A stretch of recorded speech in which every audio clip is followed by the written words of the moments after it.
I've been at BuzzFeed for about 7 years, and in a variety of roles. I should caveat, we're talking about brand today. I do not have an MBA.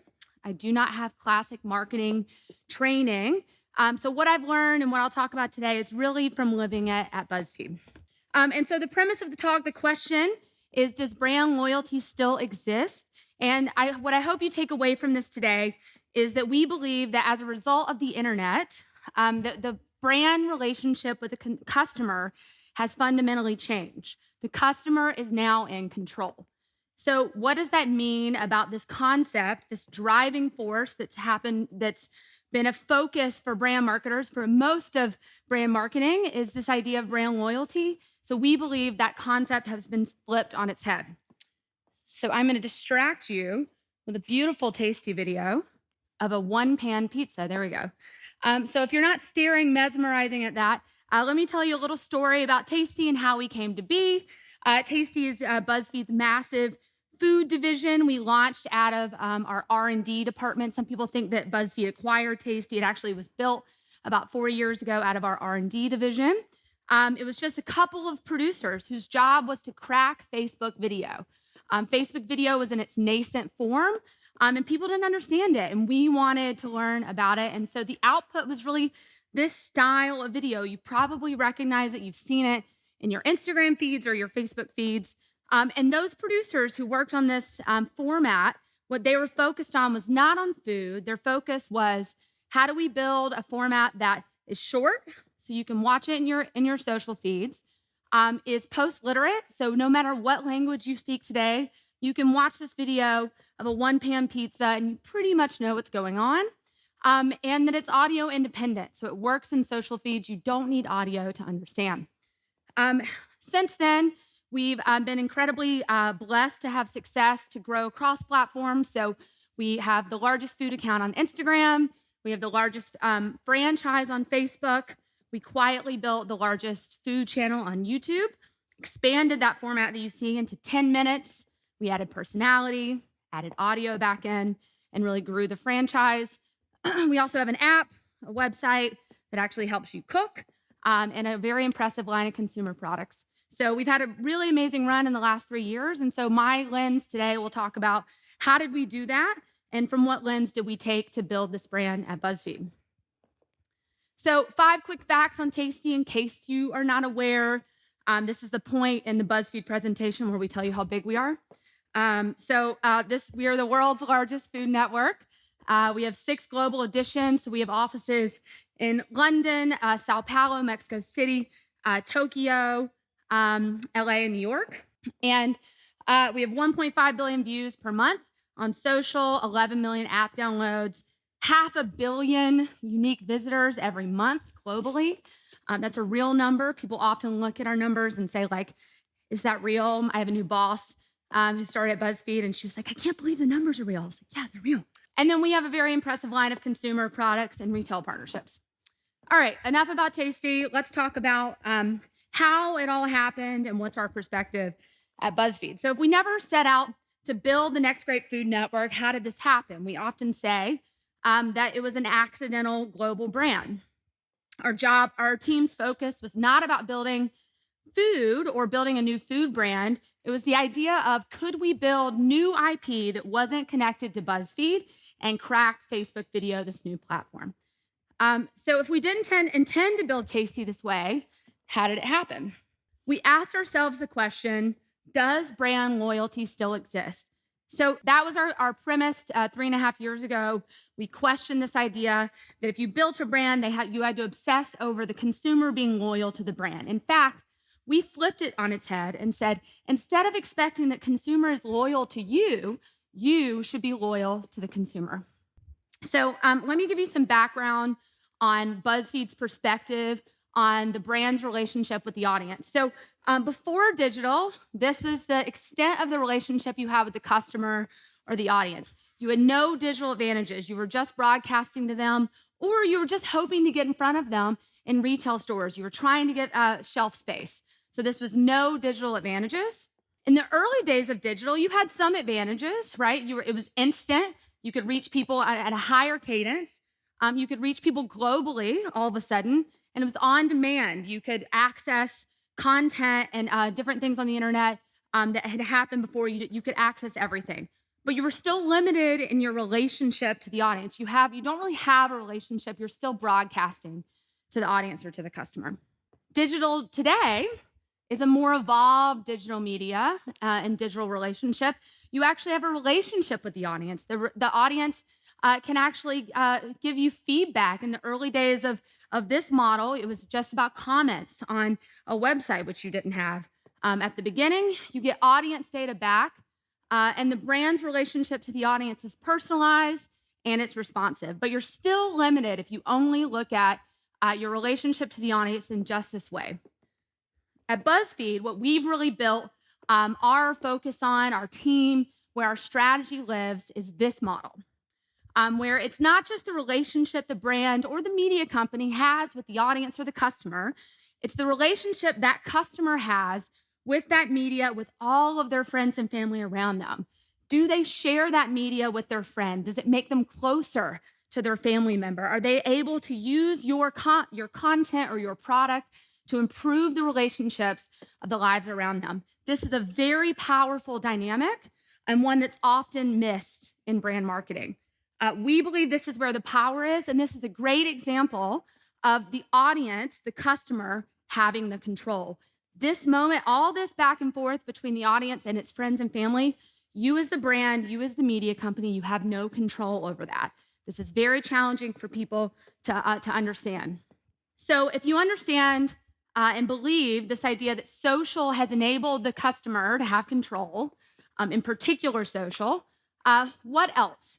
It's not just that concept that has led us to not having a different relationship to brand loyalty. There's other factors as well. We talk about the multiplicity of choice and the myth of aspiration.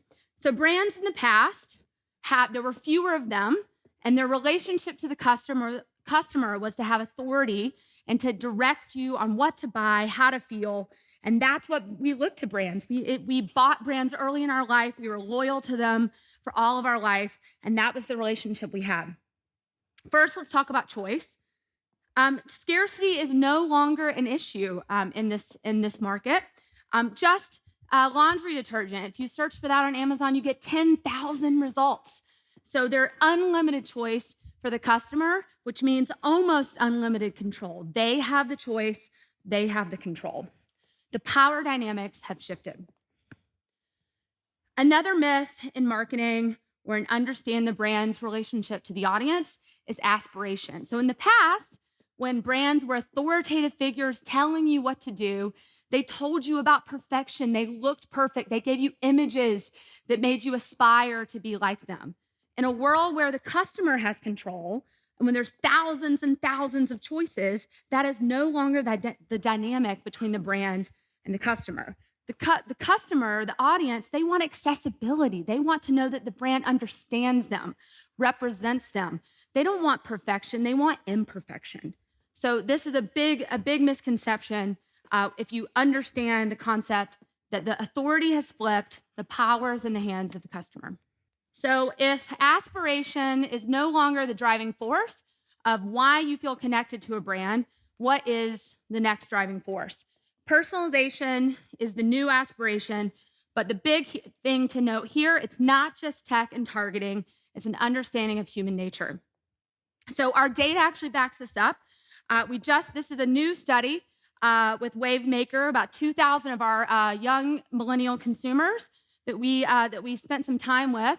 It's pretty powerful stuff. 83% agree that they have more power than ever before. Only 30% of consumers who claim to be loyal to a brand they just purchased. That means 70% of people who just bought a brand say that they are not loyal to that brand. 90% of consumers who are choosy say they are choosy with their purchases, and 86% of brand loyalists say they're actually open to other brands. So I think it's important to understand here, loyalty to a brand is no longer the driving force to why you make purchasing decisions. We have entered a phase of loyalty of me.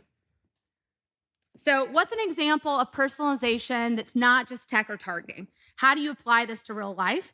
The Tasty Cookbook was our first consumer product that we launched in Q4 of 2016. So when we came up with the idea of a cookbook, right, we have like thousands of recipes. Of course, the natural first product we would make is a cookbook, but we said, what should our approach be to make this book? So every other cookbook that's ever been made is a definitive list of these are the 100 recipes because Martha Stewart told you these are the ones you need to know. And we said, that's not our relationship to the user. Everyone has a different experience with Tasty. You've all seen different videos. We don't think this authoritative, top-down perspective is going to be the best way to build a product. So instead, we actually had a personalized cookbook. If you are vegetarian, no meat recipes in your cookbook. If you don't like avocado, no avocado in your cookbook. So you could personalize it. It was on-demand printed on HB Indigo printers, drop shipped to customers, and we are very happy. We sold 100,000 units in the first 30 days, and I think we're now up to like 250,000 units. So that's a great example of taking a personalized approach that isn't just tech or targeting. All right, so we're saying it ad nauseum here, but the new power dynamic for brands is understanding you are not in control. The audience, the customer is in control, and you should have a loyalty to them rather than expecting that they have a loyalty to you. So what's an example in other parts of industry of a brand who's had a loyalty to their customer? Walmart is an amazing example of a brand that's had loyalty to its customer. They obviously, as everyone knows, they focus on local stores at low prices, but the problem was that low prices became commoditized. You cannot only find low prices at Walmart, you could find low prices all over the internet and in many retail stores. So how did they evolve past just having low prices and continue to remain critical and relevant into the lives of their customers?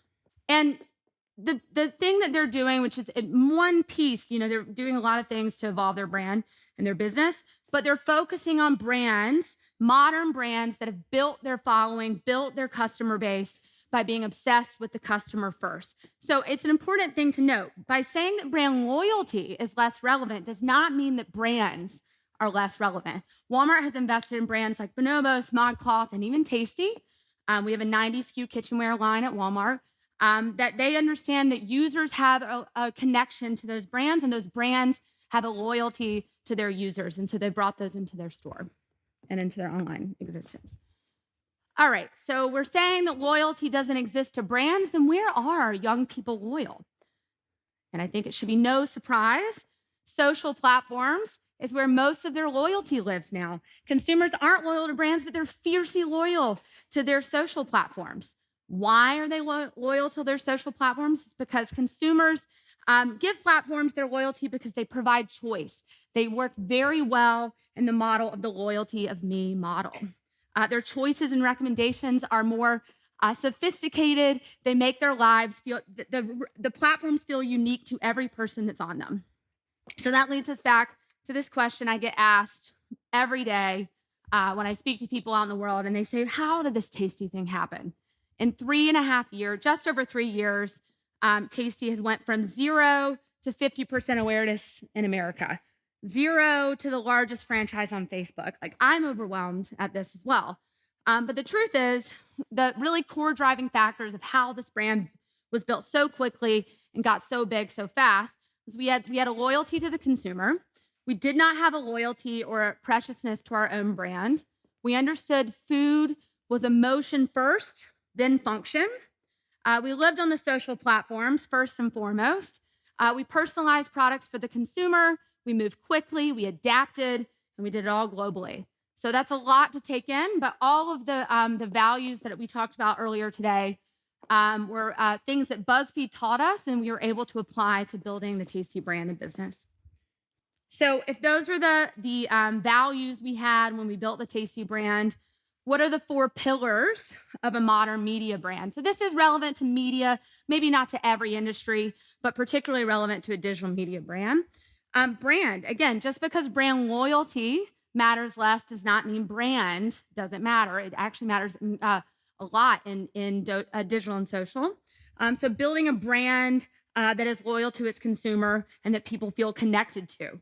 Scale, so in digital media, scale is incredibly important right now. It's a very competitive landscape, very competitive industry. So building mass reach reaching lots of people across the world is incredibly important. But the key kicker to that is that you can't just get millions of views. You have to prove that this works for your clients. So at Tasty, we work with hundreds of clients, thousands of clients across BuzzFeed. And the days of just getting the client 10 million views are over. Those were fun days when they lasted. You really have to push the boundaries and say, not only are we going to get you lots of views on the internet, we need to drive in-store sales and online sales. We are just at the beginning of this in content marketing, but you should. The industry is moving this way, and we think Tasty's in a great place to push the industry forward. And last but not least, talent. So Tasty was catapulted to its success through those videos that I showed you earlier, which didn't have talent. They didn't have personality, and that really helped us grow massive global scale. But we believe that the future of this brand and also the future of any digital media brand that wants to build lasting success is one with talent. So that means hiring people. So you see the background are the photos of the 8 talent that we just signed, modern, diverse talent who built their brands on digital and social, and who have a connection to the audience, and it help us have a better connection to our audience. That's a story of how Tasty was built through the lens of BuzzFeed saying, we believe that you should have a loyalty to the audience rather than expecting that the audience or the customer has a loyalty to you. Thank you.